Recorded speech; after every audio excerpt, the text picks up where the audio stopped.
Lesson 7. Combining Stochastic and MACD Technical Indicators. In this video lesson, I will talk about how a received trading signal using one of these indicators can be filtered out by another and vice versa. How one indicator confirms a previously received trading signal from using another indicator. In the graphic example, one very clear example of how one oscillator allows you to filter out the false signal of another oscillator. So let's take a look at it in order.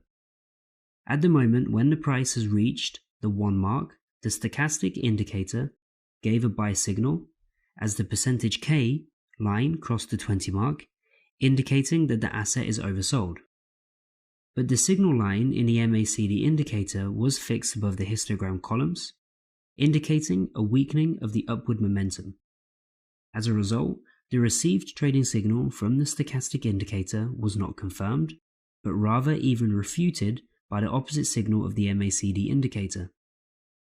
The second trading signal marked with the number 2 on the oscillator indicator still indicates as oversold, while on the technical indicator MACD, the trader received a reverse signal in the form of a shift of the histogram column to the negative zone.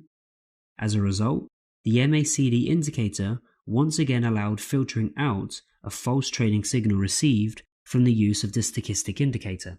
At the same time, it is a mistake to assume that the MACD indicator gives correct trading signals more often than stochastic, or the fact that stochastic gives more false signals than MACD. Therefore, I also noted the third trading signal, which in fact can be considered a fully fledged trading signal obtained from the use of the MACD indicator. This example shows that at point 3, the MACD indicator gives a sell signal, since the histogram columns are already in the negative area, and the signal line also crossed the 0 mark from the top to bottom. However, the stochastic indicator still indicates that this asset is oversold. As a result, a false trading signal received from the use of the MACD indicator is leveled by the reverse trading signal from the stochastic indicator. Summarizing all of the above, the combination of trading signals from the stochastic and MACD technical indicators can significantly reduce the number of loss-making deals opened with the help of false trading signals.